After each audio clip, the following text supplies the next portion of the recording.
S'il vous plaît, écrivez-moi si vous voyez les diapos et si vous m'entendez bien avant de commencer le cours. D'accord? Écrivez-moi en message si vous arrivez à voir les diapos et si vous m'entendez, s'il vous plaît.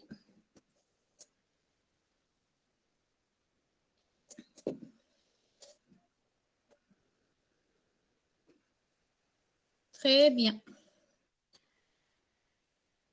On attend encore 5 minutes et on commence. On ne sait jamais les retardataires, comme ça on ne sera pas interrompu par la suite.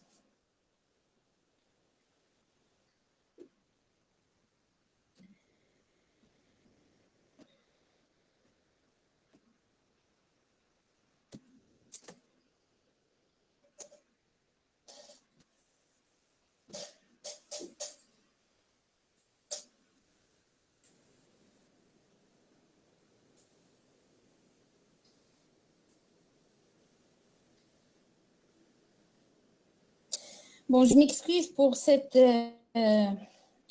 situation. Donc, je suis en arrêt de travail. Je ne peux pas vous assurer le cours en présentiel. Donc, vous allez faire la sémiologie endocrinienne en 3 séances par visioconférence. Donc, normalement, votre délégué vous a passé l'information. On aura aujourd'hui la sémiologie de l'hypothyroïdie. Le samedi matin à 9 h, on fera l'hyperthyroïdie et le dimanche, on fera le cours de la surrénale, la sémiologie surrénalienne. Donc, je vais vous exposer le cours qui est normalement disponible sur la plateforme. S'il ne l'est pas, vous me dites, j'envoie donc les diapositifs, le support à votre délégué par mail. Et en fin de cours, vous me posez vos questions par écrit, puisqu'on ne peut pas gérer directement par microphone. Donc, je préfère que vous posiez vos questions par écrit. Je répondrai en fin de séance. D'accord?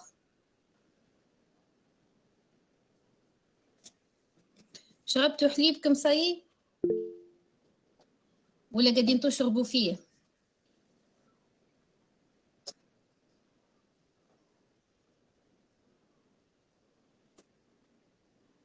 هاي bien.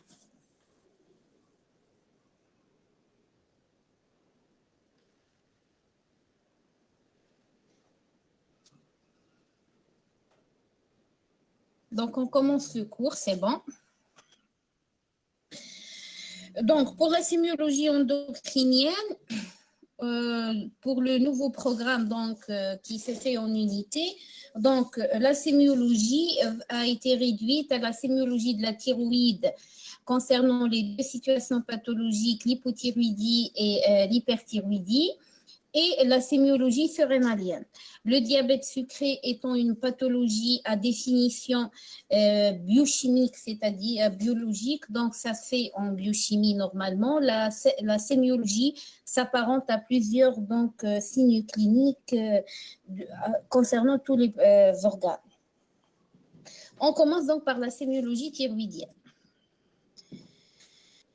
Donc, on va faire un petit rappel anatomo-physiologique sur l'examen clinique technique de l'examen de la glande thyroïde, les résultats de l'examen clinique de la thyroïde, et on va voir dans les anomalies fonctionnelles de la thyroïde. Aujourd'hui, on fera l'hypothyroïde. D'accord? Donc, on rappelle anatomo-physiologique. Je fais de temps en temps, puisque je n'ai pas le sang pour accepter les retardataires. Vous m'excusez un petit peu.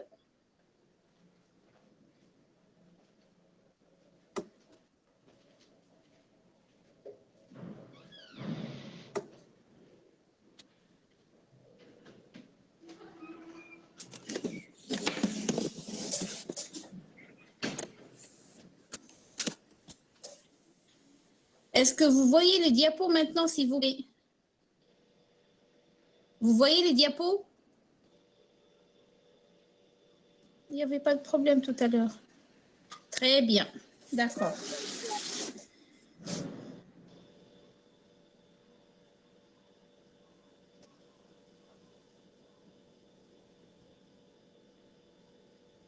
Vous voyez bien les diapos? Très bien, ok.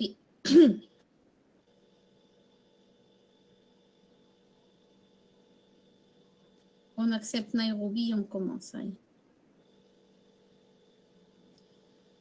Donc, sur le plan anatomo-physiologique, la thyroïde, elle a la forme d'un papillon, comme vous le voyez sur le diapo là, d'accord, qui est situé à la face antérieure et basse du cou.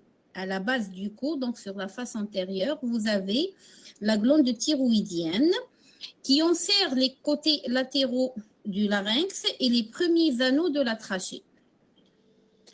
C'est une glande qui est en contact étroit via ses deux lobes avec les glandes parathyroïdes et les nerfs récurrents en arrière. Voici une image de l'arrière de la thyroïde. Elle est étroitement liée aux glandes parathyroïdiennes qui sont en moyenne au nombre de 4. On peut en avoir jusqu'à 12. Et avec les nerfs récurrents. Il faut savoir donc que c'est une glande qui est solide avec le tube digestif, d'où sa mobilité lors des mouvements de déglutition. D'accord, ça c'est une thyroïde normale, donc la face antérieure et la face postérieure. La sécrétion des hormones thyroïdiennes, la triiodothyronine et la thyroxine, la tétraiodothyronine, par la thyroïde est réglée par la stimuline hypophysaire, la TSH, qui elle-même est sous le contrôle de la TRH. Il faut savoir que les cellules thyroïdiennes sont organisées en follicules, d'accord, avec des vésicules dans lesquelles va donc se déverser les hormones thyroïdiennes. Donc, la cellule thyroïdienne capte par son côté apical l'iode qui arrive par la circulation sanguine. Elle va donc l'intégrer à l'intérieur de la cellule via un transporteur qu'on appelle le transporteur NIS, NIS, qui est le transporteur sodium-iode. D'accord, sous l'action de la thyroperoxydase, qui est une enzyme thyroïdienne. Cet iode, une fois intégré dans la cellule thyroïdienne, va subir plusieurs réactions enzymatiques pour aboutir à la formation de la T3 et de la T4 qui sont les hormones thyroïdiennes qui vont être donc déversées dans des vésicules au niveau de la colloïde et qui, selon la stimulation par la TSH hypophysaire, donc seront libérées dans la circulation sanguine pour aller en périphérie et donc faire leurs effets. D'accord ?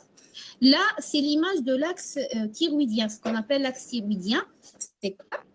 C'est que la TRH hypothalamique, l'hypothalamus, comme vous le savez, normalement, vous avez des données fraîches d'histologie, d'anatomie. C'est un ensemble de neurones donc, qui va sécréter certains précurseurs hormonaux, dont la TRH, la thyroid releasing hormone, qui va aller stimuler les cellules thyréotropes au niveau de la l'antéhypophyse ou bien de l'hypophyse antérieure, qui va elle-même sécréter la TSH, qui est la thyroïde stimulating hormone, qui va aller au niveau de la thyroïde pour stimuler la croissance des cellules thyroïdiennes et pour stimuler l'hormonosynthèse, d'où la sécrétion, la synthèse et la sécrétion de la T3 et de la T4.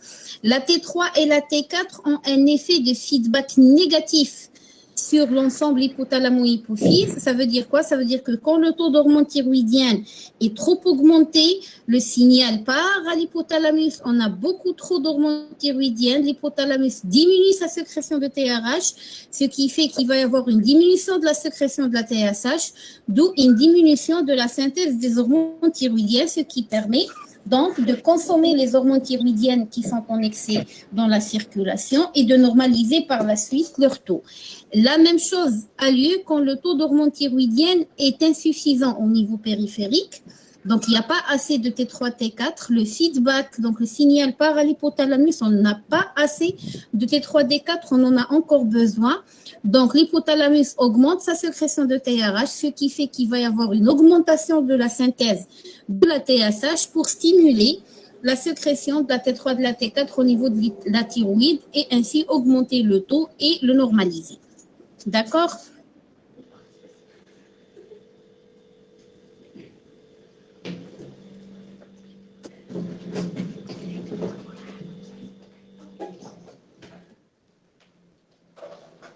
Donc ça, c'est un rappel résumé de ce que vous avez vu en physiologie.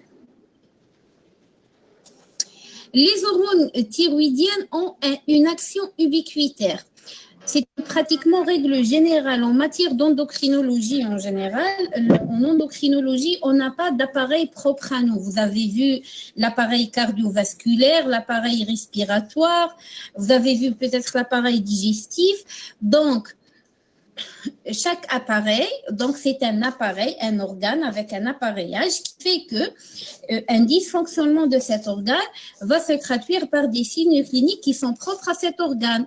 Un problème au niveau du cœur, ça va nous donner des signes cliniques qui nous font penser directement à une pathologie cardiaque, des palpitations, des douleurs précordialgiques, etc.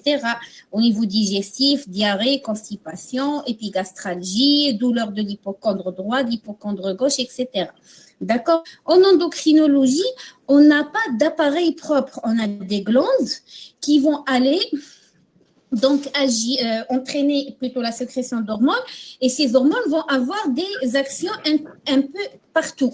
D'accord. Il y a des hormones qui ont des organes cibles, donc qui vont sécréter. Donc, on va avoir une sécrétion hormonale qui va aller sur un organe cible pour entraîner une action bien précise. Mais généralement, la majorité des hormones vont avoir plusieurs actions en périphérie qui fait qu'un dysfonctionnement, un excès ou un défaut de sécrétion de cette hormone va se traduire par des signes cliniques qui dépendent du site d'action de cette hormone. Les hormones thyroïdiennes sont parmi les hormones qui ont une action ubiquitaire, ça veut dire qu'ils vont agir un petit peu partout au niveau de l'organisme. Les hormones thyroïdiennes agissent au niveau cardiaque, ils agissent au niveau rénal, ils agissent sur le développement fœtal, sur le métabolisme de base et de la thermogénèse, ils agissent sur le système pileux, ils agissent au niveau du cerveau, du système nerveux central, ils ont une action sur l'activité réflexe, sur l'activité musculaire, sur la libido chez l'homme et chez la femme, et sur le transit intestinal. Donc, un excès d'hormones thyroïdiennes va nous donner une exagération donc, des effets de ces hormones au niveau donc, des sites d'action. Un défaut dans le cas de l'hypothyroïdie, ça va me donner donc une diminution du fonctionnement donc, au niveau des sites d'action. Il faut savoir donc que les hormones thyroïdiennes ont une action sur la morphogénèse et la croissance fœtale. Donc, elles sont responsables de l'accélération de la croissance. Elles favorisent à forte dose, c'est-à-dire quand il y a de fortes doses d'hormones thyroïdiennes, donc un excès, la soudure des cartilages de conjugaison. Elles ont un effet sur la maturation du système nerveux central et périphérique, un effet sur le métabolisme du muscle et du collagène et un effet sur le métabolisme de base et de la thermogénèse. En général, quand vous avez un déficit, un défaut de synthèse d'hormones thyroïdiennes, vous allez avoir un ralentissement du métabolisme de base. Un excès d'hormones thyroïdiennes va vous donner une accélération, une exagération du métabolisme de base. Vous allez comprendre ce que je veux dire par là. D'accord? Au niveau cardiaque, ils ont un effet inotrope positif. Au niveau du muscle, donc, ils favorisent donc, la contraction musculaire et ils favorisent la conduction nerveuse au niveau du système nerveux périphérique. Elles ont une action hyperglycémiante parce qu'elles favorisent la glycogénolyse hépatique. Elles entraînent un catabolisme accéléré des graisses à forte dose. Elles ont à faible dose un effet anabolique protidique, c'est-à-dire elles favorisent donc la synthèse des protéines et à forte dose, elles ont un effet catabolique sur les protéines. Donc les hormones thyroïdiennes à faible dose ont un effet anabolique protidique et à forte dose, elles ont un effet catabolique. Et puis au niveau rénal, elles vont avoir un effet diurétique.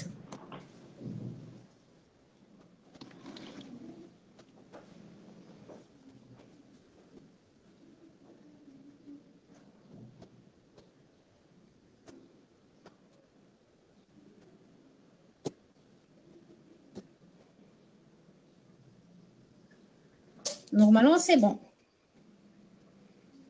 Donc, un petit récapitulatif pour les gens qui viennent de nous rejoindre. On a dit que les hormones thyroïdiennes, d'accord, que la glande thyroïde est située à la face antérieure et basse du cou en serrant les faces latérales des premiers anneaux de la trachée.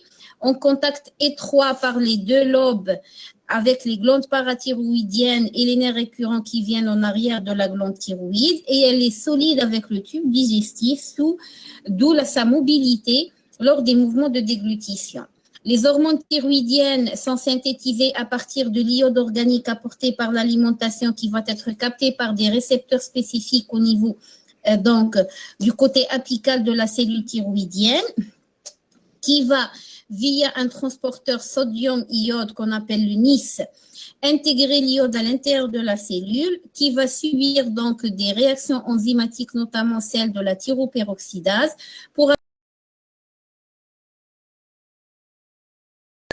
qui va être emmagasiné dans des vésicules au niveau de la colloïde et qui sera sécrété à la demande, donc déversé dans la circulation sanguine. La synthèse des hormones thyroïdiennes va avoir lieu sous la stimulation donc de la TRH hypothalamique, qui va aller stimuler la synthèse de la TSH hypophysaire, qui elle stimule l'hormonosynthèse thyroïdienne de la T3-T4 et qui stimule également donc la croissance cellulaire. C'est ce qu'on appelle l'axe thyriotrope. Donc l'axe thyriotrope, la TRH stimule la TSH qui va stimuler la T3-T4.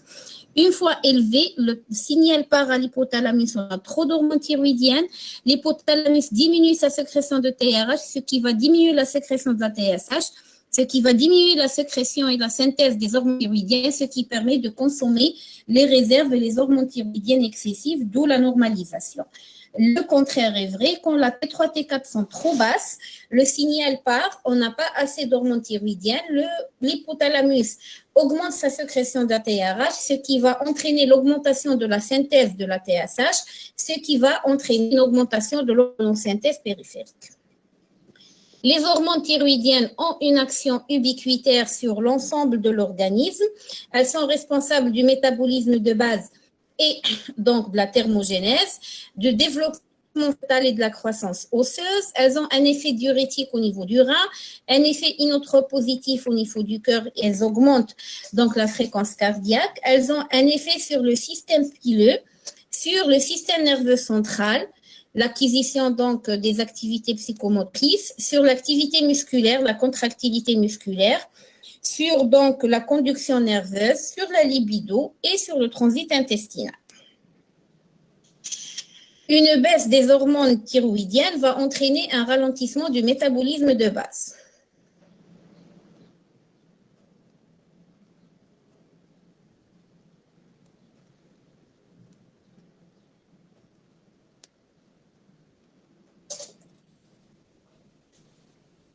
L'examen clinique de la thyroïde, étant donné qu'elle est située à la face antérieure du cou, la glande thyroïdienne est la seule glande qui est accessible à l'examen clinique, à la palpation.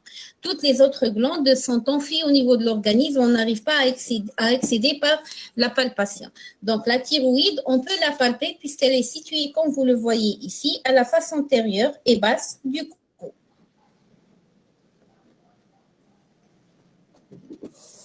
À l'état normal, la glande thyroïde est élastique, homogène et indolore.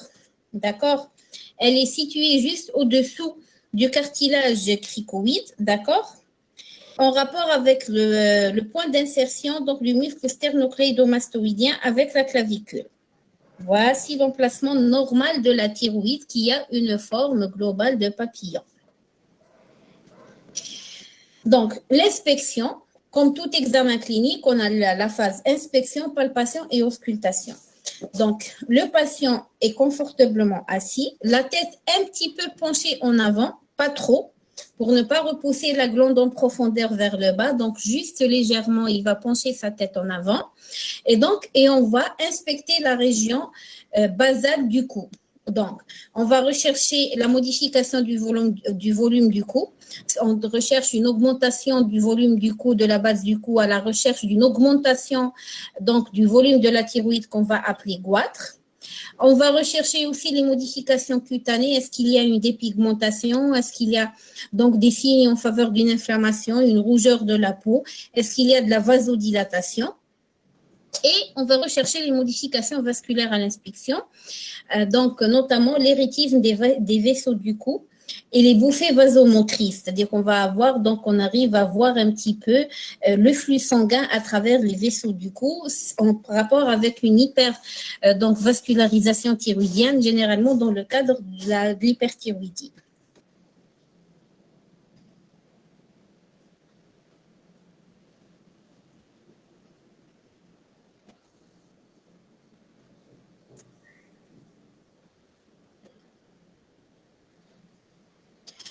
Donc, après l'inspection, vient la palpation.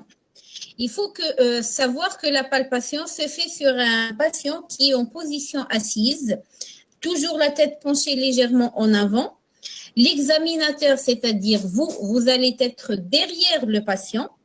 Enserrez vos doigts à la région sous-hyoïdienne, comme vous voyez ici au niveau de la photo, et que vous allez palper donc de bas en haut, d'accord, de bas en haut et latéralement pour donc apprécier le volume de la thyroïde. D'accord. Et on va demander au patient de déglutir sa propre salive, ce qui nous permet d'apprécier donc la mobilité de la thyroïde. On a dit qu'elle est adhérente à l'œsophage et donc qu'elle est mobile à la déglutition. Donc, quand le patient va avaler sa salive, donc la thyroïde, normalement, va suivre le mouvement de la déglutition. Le fait que la thyroïde soit fixe, ça veut dire qu'il y a des adhérences qui l'empêchent de suivre le mouvement de la déglutition de l'œsophage est en rapport avec une pathologie généralement néoplasique. D'accord? Donc là, comme vous le voyez, sur les côtés, donc là, c'est la palpation latérale, vous allez objectiver donc un corps qui est élastique, qui est indolore, sous forme de papillon. On peut se mettre aussi en face du patient en insinuant les doigts entre le larynx et le muscle sternocléidomastoïdien ici. D'accord? Pour refouler latéralement la glande en avant et palper le lobe correspondant. Quand vous mettez vos doigts au niveau de la jonction du muscle sternocléidomastoïdien et du larynx, vous allez refouler le lobe contralatéral de la thyroïde, ce qui vous permet de le palper avec l'autre main. Donc, cette palpation va nous permettre d'apprécier les modifications du volume de la thyroïde. Vous allez à peu près apprécier est-ce qu'il y a une diminution du volume de la thyroïde en faveur d'une hypoplasie ou bien d'une atrophie, une hypotrophie ou bien une atrophie carrément, absence de thyroïde à la palpation, ou bien est-ce qu'il y a au contraire une augmentation du volume de la thyroïde, donc avec ce qu'on appelle un goitre. Ça nous permet de noter la topographie d'une hypertrophie diffuse ou localisée. Je reviens donc là parce que je n'ai pas mis les photos. Là, vous pouvez donc avoir, voici le volume thyroïdien normal. Vous pouvez avoir une diminution du volume de la thyroïde, c'est une hypotrophie. D'accord? Ou bien, au contraire, vous allez avoir une augmentation du volume de la thyroïde. Cette augmentation du volume de la thyroïde, elle peut être globale, c'est-à-dire c'est toute la thyroïde qui est augmentée. Vous allez avoir toujours un papillon, mais qui est plus gros que d'habitude, ou bien vous allez avoir une augmentation d'un côté uniquement. Donc, c'est une hypertrophie lobaire, c'est une hypertrophie d'un lobe thyroïdien, alors que le lobe contralatéral reste tout à fait normal. Quand vous pouvez trouver une hypertrophie localisée, c'est ce qu'on appellera un nodule thyroïdien. Cette palpation nous permet également donc d'apprécier l'homogénéité, c'est-à-dire est-ce que c'est toute la thyroïde qui est augmentée de volume ou bien c'est juste une partie nodule ou bien juste un lobe. Ça nous permet de préciser la consistance. Il s'agit d'une glande normalement élastique. S'il y a une modification de la consistance, on trouve une thyroïde qui est dure, ça nous oriente vers une néoplasie donc thyroïdienne. La sensibilité, elle est censée être indolore, la thyroïde. Si à la palpation, le patient se plaint de douleur, ça veut dire qu'il y a une inflammation au niveau de la région donc basale du cou. Ça peut être une inflammation de la thyroïde. Donc, on va déclencher une douleur en touchant donc en regard de la thyroïde. Et ça nous permet d'apprécier la mobilité par rapport à la peau et le muscle, donc en demandant au patient de déglutir sa salive. Ça nous permet aussi de percevoir un trilles vasculaire, un frémissement systolique qui traduit un souffle vasculaire qui se voit dans les cas d'hyperthyroïdie. On va le faire en détail dans le cours de l'hyperthyroïdie. D'accord? Là, vous avez l'image d'une thyroïde normale et là, c'est l'image d'un goitre thyroïdien, donc une augmentation globale du volume de la thyroïde. Voici donc à l'examen clinique ce que ça va nous donner. Vous trouvez une augmentation du volume de la thyroïde. Juste pour voir s'il y a des retardataires. Oui, il y a toujours des gens. Pardon. C'est bon?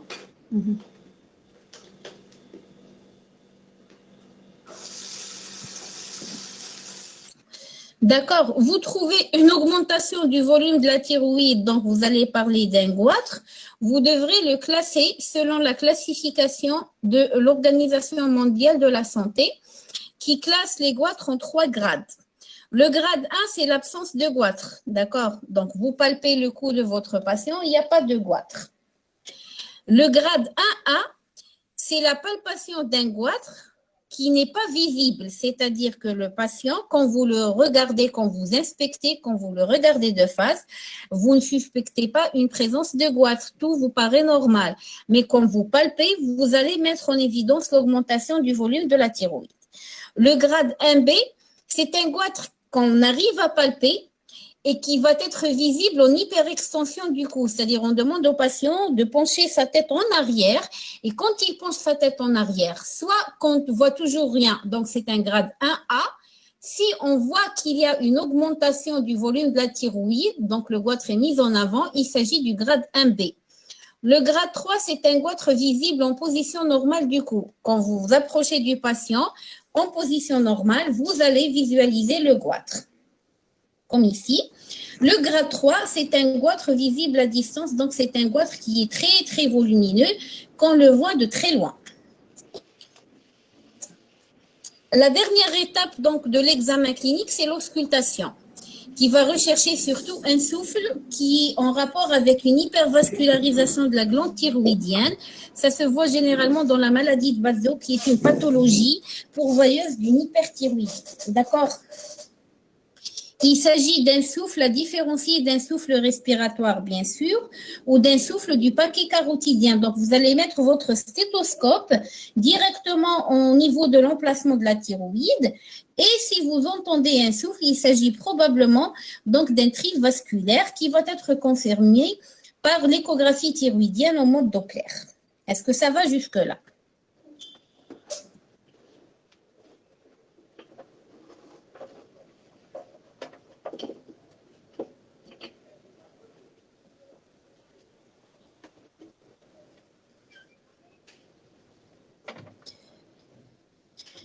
Là, jusque-là, c'était l'examen de la thyroïde, d'accord? On a dit que la thyroïde, elle était donc située à la face antérieure du cou. Toujours, on va compléter notre examen clinique par un examen régional, d'accord? Cet examen régional va surtout rechercher des adénopathies et rechercher les signes de compression donc par la thyroïde. Donc, on va rechercher les adénopathies en palpant les chaînes lymphatiques antérieures et latérales, trapéziennes, spinales et celles du cursus claviculaire. Si on palpe des adénopathies, donc une augmentation du volume, une hypertrophie donc des ganglions lymphatiques, ça peut être dû à une réaction inflammatoire en réponse à une inflammation de la thyroïde, comme ça peut être des métastases locorégionales d'un cancer de la thyroïde. C'est pour ça qu'on complète notre examen clinique toujours donc par la recherche des adénopathies locorégionales, notamment la palpation des chaînes lymphatiques antérieures et latérales, des chaînes lymphatiques trapéziennes, les chaînes lymphatiques spinales et les chaînes lymphatiques du cursus claviculaire. Et puis, on va rechercher les limites thyroïdiennes. Est-ce que la thyroïde est toujours, même si elle est augmentée de volume, elle est toujours localisée au niveau de la base du cou? Ou bien est-ce qu'il s'agit d'un goitre, ce qu'on appelle un goitre plongeant, c'est-à-dire que les limites inférieures de la thyroïde dépassent le cou, ils vont aller vers le thorax. Et on va rechercher également les signes de compression. Je m'excuse, rappelez-vous, voilà, donc rappelez-vous, là, on a dit que la thyroïde, elle enserrait la trachée, elle était étroitement liée, accolée à l'œsophage, c'est mieux visible ici. Donc, je reprends la première. Donc, elle enserre la trachée, elle est accolée à l'œsophage, d'accord? Et elle est en rapport avec les nerfs récurrents. Ce qui fait que s'il y a une augmentation du volume de la thyroïde, cette augmentation, donc quand elle est trop importante, elle peut comprimer les organes de voisinage, notamment la trachée. Donc la thyroïde peut comprimer la trachée, ce qui va entraîner une dyspnée, d'accord, qui peut entraîner une insuffisance respiratoire qui se traduit par une cyanose. Ça peut être une compression digestive. On peut comprimer l'œsophage. Donc, la thyroïde, en augmentant le volume, peut comprimer l'œsophage, ce qui entraîne une dysphagie et une douleur et une angoisse à la déglutition. Comme ça peut comprimer les nerfs récurrents et donner un aspect de voix bitonale. On a l'impression que la voix du patient, elle est dédoublée en quelque sorte par compression des nerfs récurrents, à côté donc des cordes vocales. Là, c'était l'examen clinique sémiologique de la glande thyroïdienne.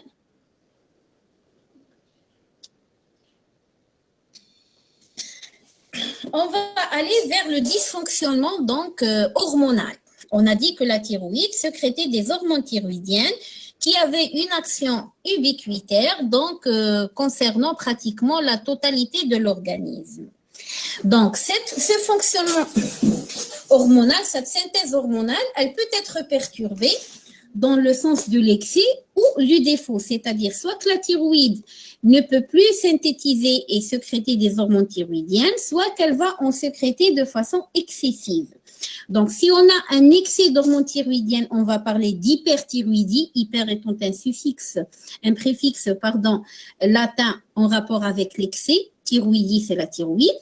Si au contraire, vous avez une baisse du taux d'hormones thyroïdiennes circulantes, donc il y a un déficit, un défaut de synthèse des hormones thyroïdiennes, on va parler d'hypothyroïdie.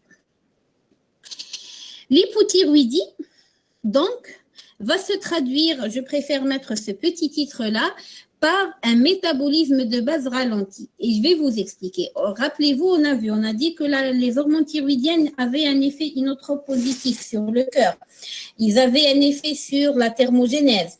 Ils avaient un effet sur le catabolisme protidique, sur le métabolisme du glucose, etc.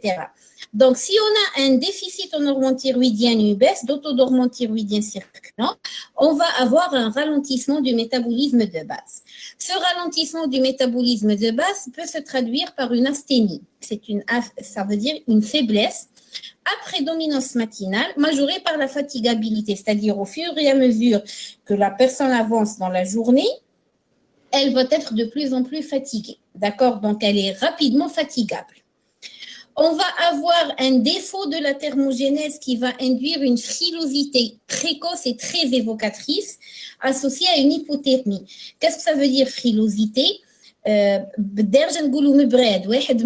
veut dire qu'il sent le froid alors qu'il n'y a pas de froid. Il est très sensible au froid. D'accord? C'est dû à un défaut de la thermogénèse parce qu'il y a un ralentissement dû au défaut des hormones thyroïdiennes. D'accord? Donc, la frilosité, elle est très évocatrice de l'hypothyroïdie. Généralement, elle est très précoce et elle est souvent associée à de l'hypothermie. Donc, tendance à la baisse de la température corporelle. Et puis, on va avoir une prise de poids qui sera modérée par l'anorexie parce que le patient qui fait une hypothyroïdie va avoir une baisse de l'appétit, ce qui fait que la prise de poids ne sera pas très, très importante. Donc, il va y avoir une prise de poids qui sera modérée par l'anorexie, qui est due essentiellement à une infiltration cutanéo-muqueuse et à une inflation hydrique. Les patients qui présentent une hypothyroïdie, donc s'ils évoluent naturellement sans qu'on fasse le diagnostic ou bien sans qu'on les traite, ils vont évoluer vers une inflation hydrique qui va se traduire par de la péricardite, un épanchement péricardique, il va y avoir un épanchement pleural, on peut même avoir une ascite. D'accord? Cette infiltration cutanéo-muqueuse, donc, est due, on a dit qu'à faible taux, les hormones thyroïdiennes avaient un effet anabolique sur le protéine, notamment sur le collagène de la peau. Ce qui fait que cette infiltration au niveau cutané, elle va se traduire par une peau qui devient sèche, qui est cireuse, d'accord? Cireuse, ça veut dire de couleur jaune orangé un petit peu. C'est dû à un défaut donc d'utilisation de la vitamine D, donc défaut de sécrétion du bêta-carotène.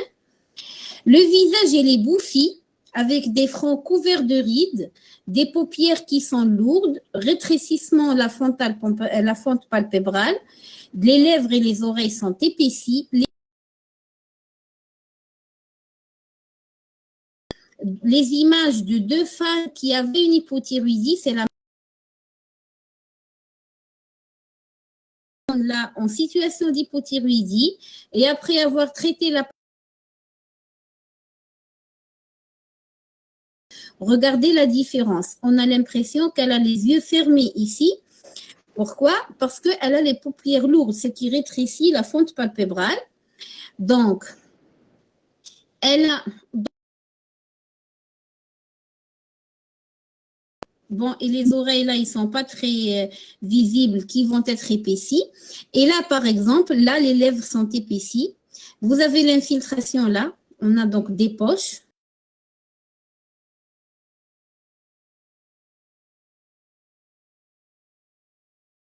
Enflées et vous avez des mains qui sont un petit peu carrées avec des doigts boudinés. Voici la